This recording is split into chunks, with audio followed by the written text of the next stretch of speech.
Sometimes the most invisible person in a luxury store is the one who signs the checks at the end of the month. Nobody ever thinks about that. No one considers it when a man with worn shoes walks through a spotless glass door. No one looks beyond the torn coat or the wrinkles on a tired face. But this story isn't just about appearances. It's about dignity, humanity, and the kind of justice that can't be bought, but is deeply, deeply felt. It was a freezing morning in early December. The windows of Maison Blanche, one of the city's most exclusive fashion boutiques, glowed with warm lights and mannequins, dressed in clothes that cost more than a working-class family's monthly rent. The sales associates moved like ballerinas, elegant, proud, perfectly choreographed. They only smiled when absolutely necessary, lowered their voices when anyone without diamonds approached, and mastered the art of making people feel out of place just by existing. And in the middle of that luxurious performance, he walked in. An elderly black man, around 70, hunched over, wearing a brown wool coat that had clearly seen better days. His shoes were stained with snow and slush. His white beard was uneven, and his eyes carried the weight of time. His name was Mr. Elijah Brooks. But at that moment, to the boutique staff, he was just the man. One of the employees, Claudia, was the first to notice him and the first to raise an eyebrow. "Can I help you?" she asked, her voice sharp, arms folded tightly. Mr. Brooks smiled softly, a humble, sincere smile. "Good morning. I'm looking for something special for my granddaughter. It's her birthday." Claudia didn't bother to hide her sarcasm. She looked him up and down, the coat, the shoes, the cracked hands, and said, "Sir, the most affordable item we have is a pair of cashmere gloves. They're $300. Maybe you'd have better luck at the outlets across town." Another associate nearby chuckled quietly, folding silk scarves like they were royal banners. Mr. Brooks lowered his gaze. He wasn't angry. He didn't lash out, but something in his chest tightened. He wasn't being priced out. He was being dismissed. Not for money, but for the assumptions on his skin and his coat.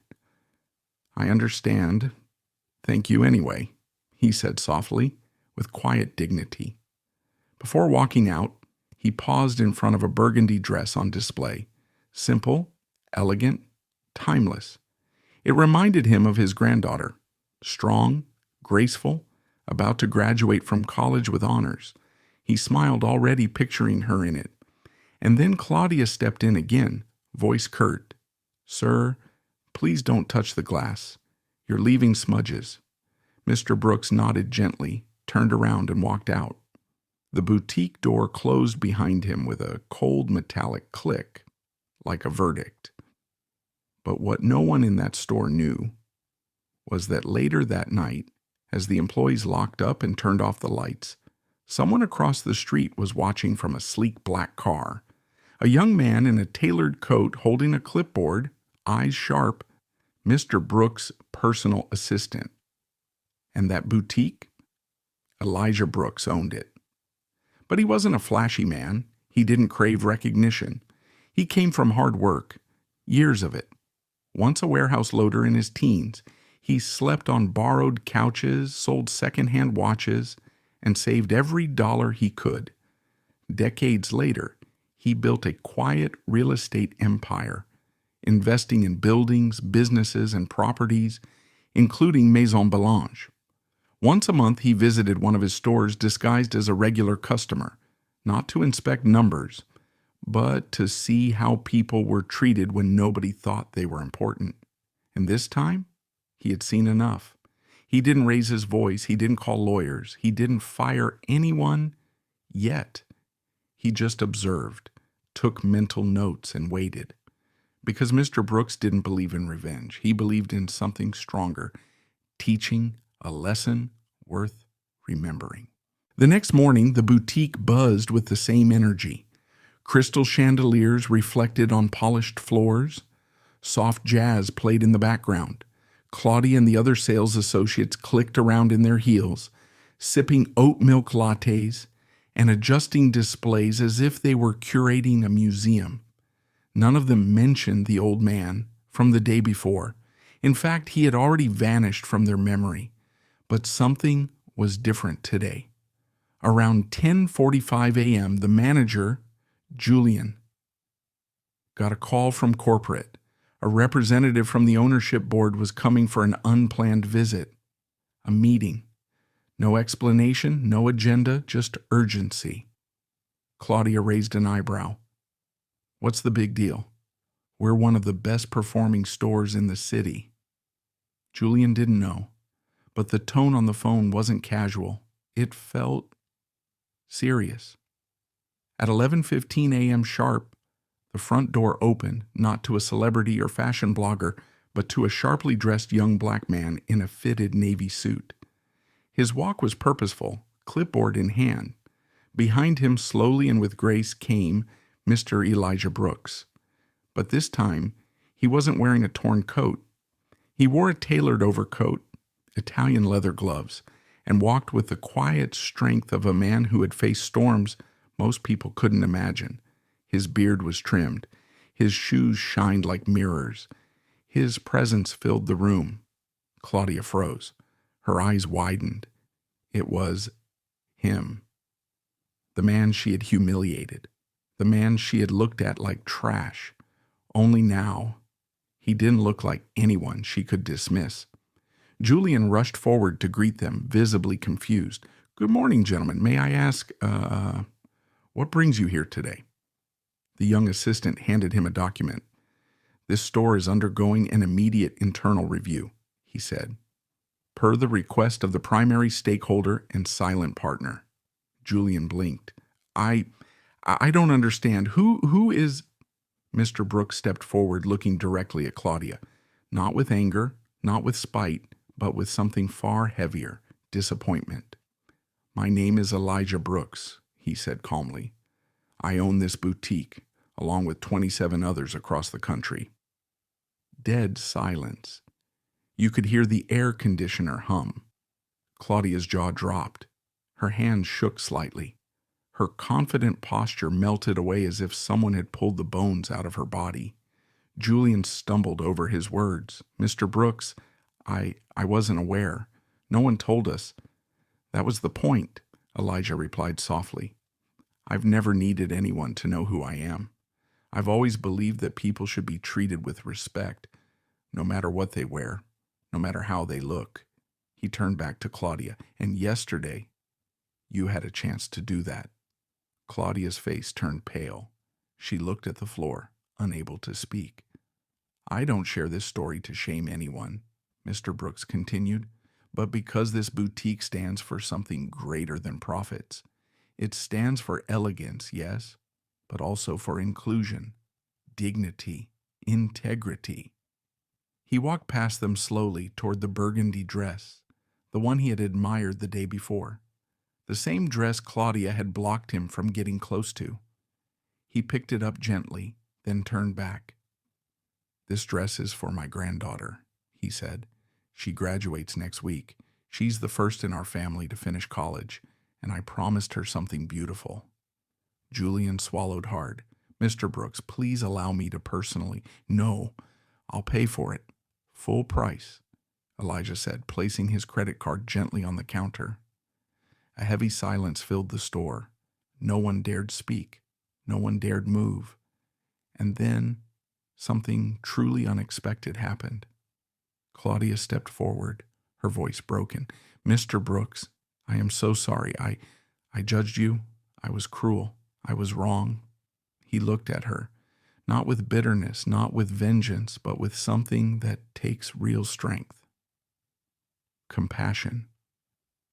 "We all make mistakes," he said gently, "but not all of us get the chance to fix them." Tears welled up in Claudia's eyes. And then she did something no one expected.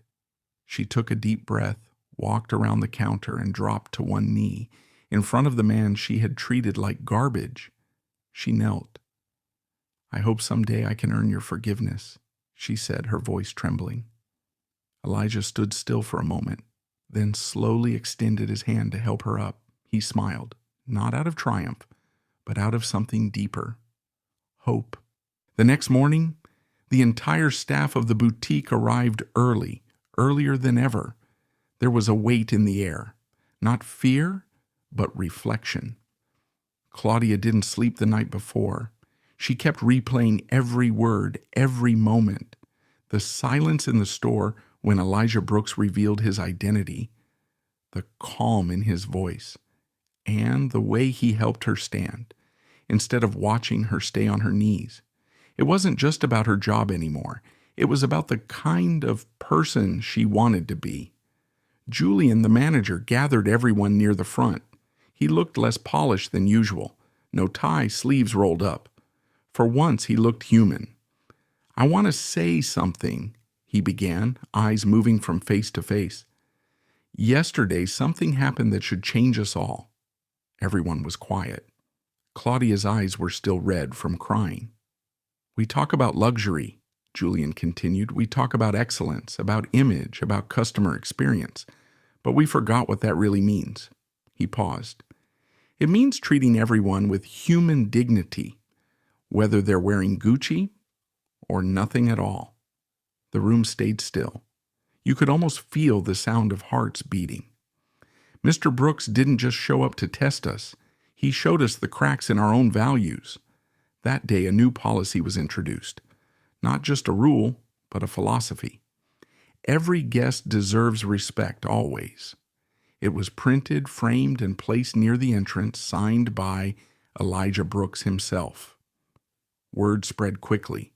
Within 48 hours, a TikTok user who had witnessed the moment when Claudia knelt posted a short clip with the caption, "Luxury store saleswoman humiliates a man until she finds out who he really is."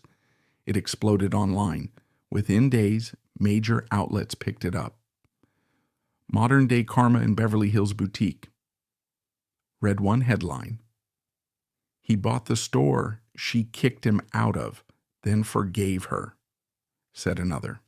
People were moved not just by the twist, but by the grace Elijah showed. The comments poured in. "This man is what class really looks like."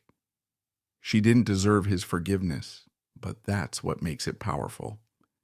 We need more Mr. Brooks in the world.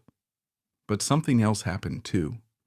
Elijah started getting letters, thousands of them, some from former employees of luxury boutiques who had been treated like garbage by customers, some from people who had been like Claudia, asking how to change. One letter stood out. It came from a woman named Letitia in Atlanta. She wrote, "I saw your story and cried. I work 2 jobs. I've been ignored, mocked, even accused of stealing. Yesterday, after seeing you forgive her, I decided to walk into a high-end store I always avoided. And guess what? Someone smiled at me. You gave me the courage to walk proud. Thank you."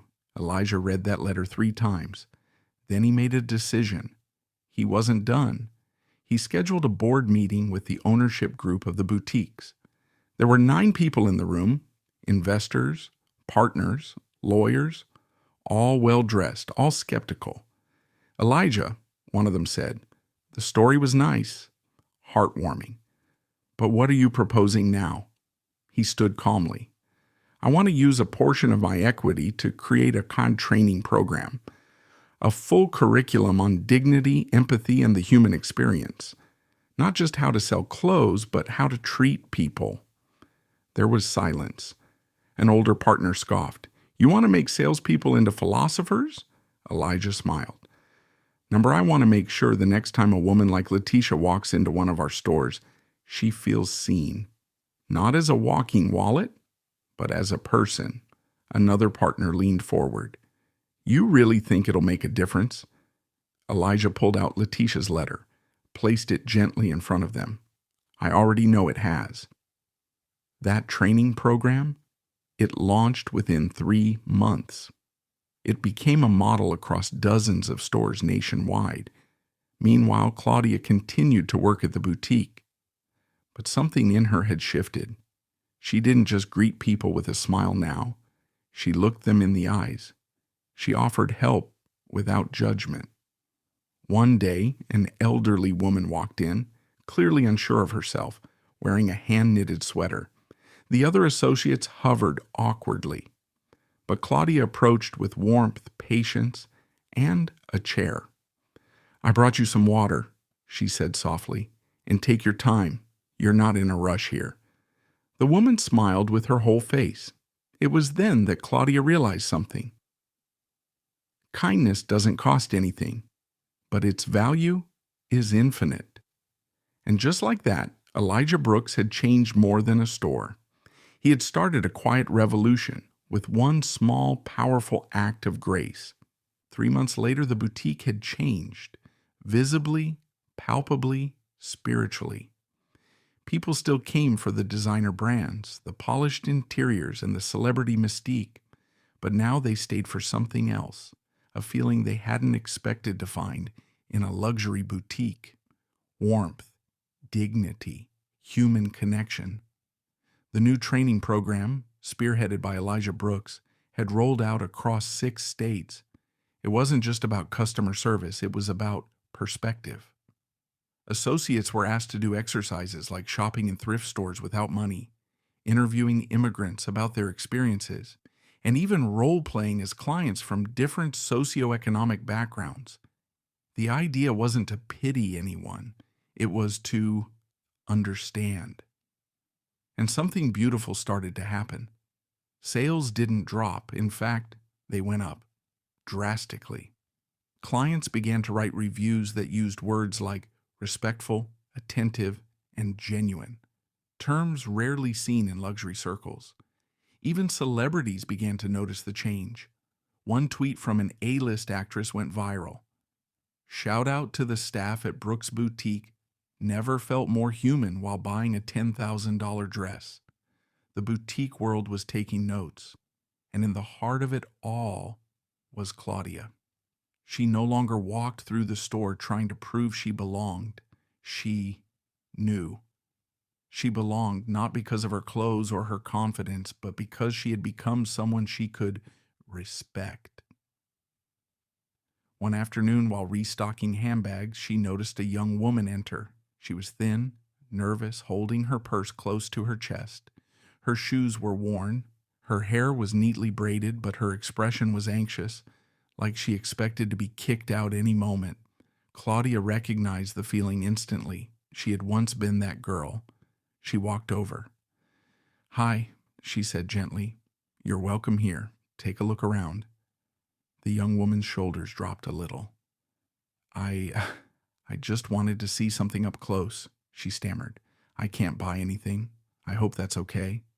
Claudia smiled. "It's more than okay. We're here to help you explore beauty, not to put a price tag on your worth." The girl looked at her, eyes glossy. "Thank you." Claudia offered her a private tour of the floor, explained materials, design stories, and even let her try on a scarf that had been on display for weeks. When the girl left, she didn't take a single item with her, but she walked taller, smiling to herself. And Claudia felt something inside her settle. She was healing, too. Meanwhile, Elijah kept working behind the scenes. He didn't crave the spotlight. He preferred to observe, to guide, to build systems that outlasted his name. But one day, a local school reached out. It was a public high school from a lower-income district. They'd heard about the training program and wanted Elijah to speak at a student leadership event. At first, he declined. He wasn't a speaker. He wasn't flashy. But then he thought of the boys he grew up with, the ones who were told they'd never amount to anything because of their skin color, their zip code, or the shoes they wore. So he agreed. The gymnasium was packed. Teachers, students, parents. Most had no idea who Elijah Brooks was. They thought it'd be just another boring speech. Then he stepped on stage. No entourage, no expensive suit. Just Elijah, black jeans, soft sweater, and a quiet confidence that commanded attention without a single shout. He took a deep breath and said, "Someone once told me I didn't look like I belonged. that I couldn't afford to dream, that I wasn't enough. Maybe you've heard that too, maybe today. But I'm here to tell you something. What they say about you means nothing. What you believe in about you, that's everything.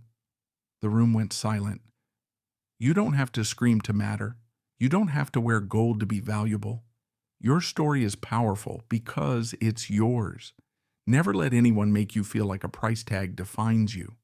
He told them the story of that boutique, of the humiliation, of the forgiveness, of the change, not to make himself a hero, but to show them what grace looks like when you choose to give it instead of hoard it. By the end, the applause wasn't wild. It was deep, emotional, respectful. And when one young man raised his hand and asked, "What do I do when people look down on me?" Elijah paused, then smiled. "Stand tall anyway, because you know something they don't. You're a storm in disguise." That moment was shared by a teacher online. That clip, over 10 million views in a week. The ripple effect was growing, not from rage, not from revenge, but from team redefinition. Months had passed. The boutique's culture had not only transformed, but had become a case study for luxury brands worldwide. Business magazines started referring to it as the Brooks Method, a blend of emotional intelligence, cultural humility, and high-end service. Elijah, though humble, accepted the name because he knew what it really meant. It wasn't about him. It was about what people could become when they're seen. But as with any great transformation story, there were threads still untied, souls still in need of mending. A familiar face returned to the boutique one rainy afternoon. She stepped inside with a soft breath, as if gathering courage, her coat soaked and umbrella dripping. The receptionist looked up and paused in surprise. It was Charlotte. The same sales associate who had once humiliated Elijah, now pale, thinner, her eyes clouded with uncertainty. She had left the boutique soon after the incident, unable to bear the quiet shame, the whispers, the shift in energy. For months she'd tried to land another position in retail, but word traveled fast. In a world where reputation meant everything, hers had become a cautionary tale. Now, standing at the boutique entrance, she looked like someone who'd walked miles just to be allowed to look inside. She didn't demand attention. She didn't wear luxury. She didn't walk with pride. She walked like someone ready to apologize. Claudia spotted her first. A flash of tension gripped her chest, but then she remembered Elijah's words. "We are not what we were. We are who we choose to be now." Claudia approached, slow and steady. "Charlotte?" she asked softly. Charlotte nodded, her voice barely above a whisper. I didn't come to make a scene. I know. I just wanted to say, I'm sorry I didn't know who he was, but honestly, even if he hadn't been the owner, what I did was wrong. I've been carrying that." Claudia didn't speak right away. She looked at her, not with judgment, but with curiosity. "What have you learned?" she asked. Charlotte hesitated, then said, "That kindness isn't weakness. That status doesn't equal value. And that the moment you think you're better than someone, you've already lost." Claudia exhaled slowly. "Elijah's upstairs," she said. Charlotte's eyes widened. "You'd let me talk to him?" "It's not about letting you," Claudia said. "It's about whether you're ready."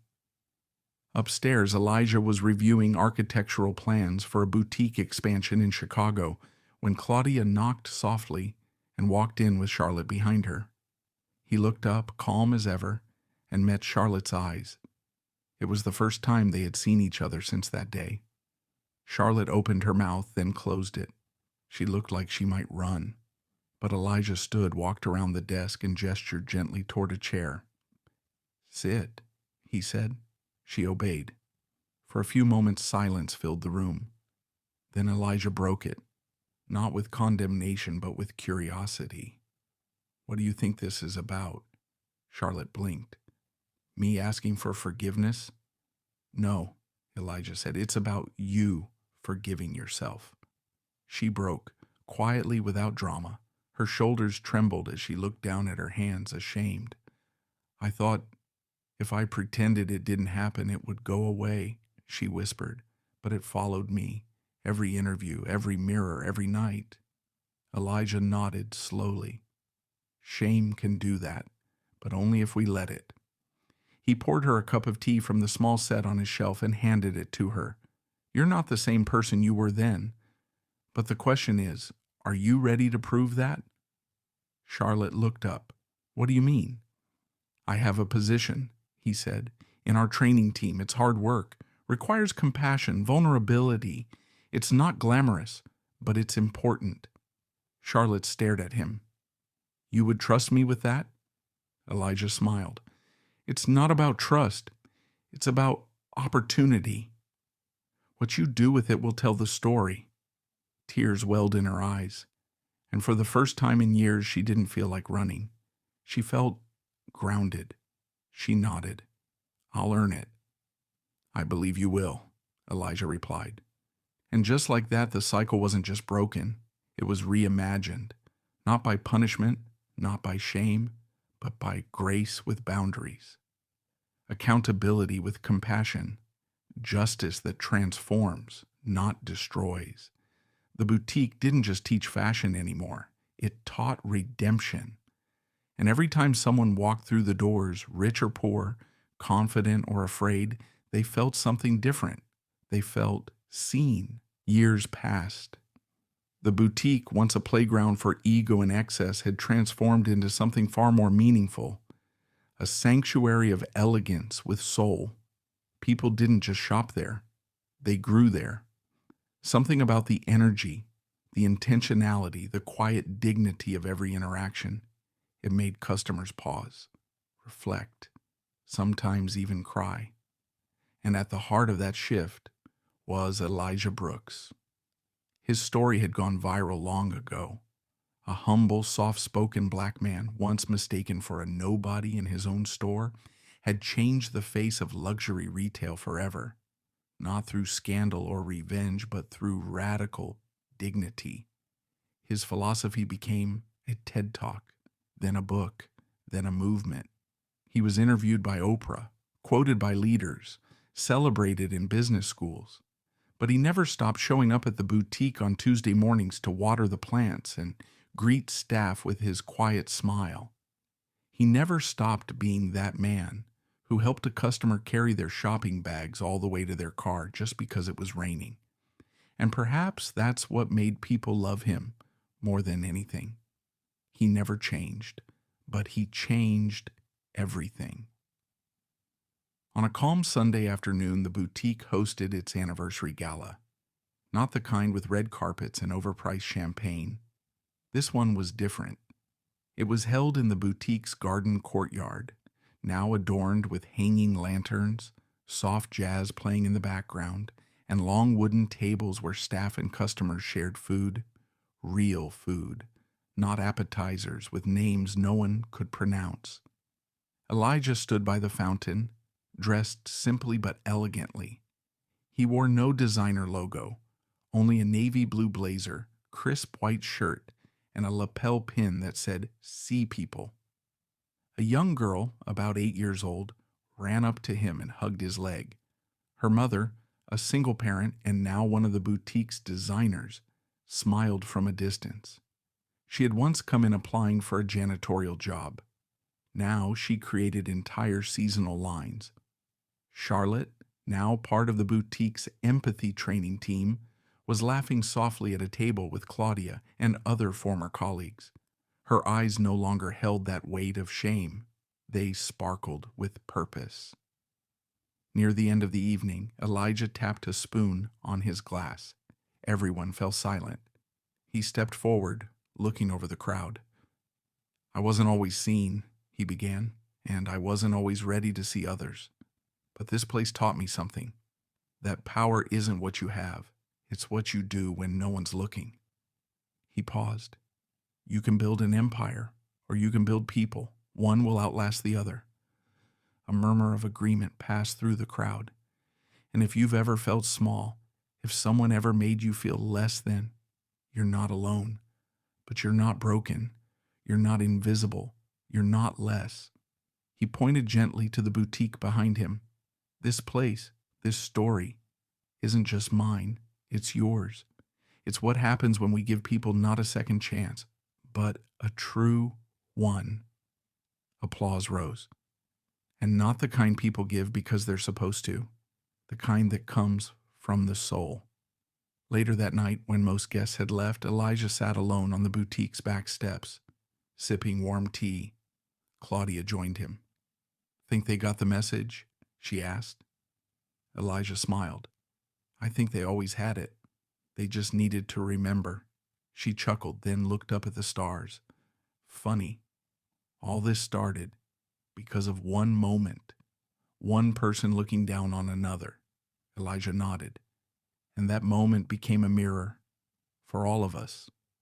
Claudia leaned her head on his shoulder, comfortably silent, and for a few long seconds there was no noise, no rush, no fashion, no ego, just two people under the stars remembering what it meant to be human. Closing message for the video. We hope this story moved you, not because it was dramatic or poetic or satisfying to watch someone get what they deserved, but because it showed what can happen when dignity is stronger than ego and when kindness is more powerful than revenge. This wasn't just about a boutique, it was about every moment in our lives where we get to choose. Do we judge or do we see? Do we reject or do we redeem? If this story meant something to you, share it with someone. You never know who needs to hear it. Thank you for watching. And remember, be the kind of person who changes rooms without saying a word.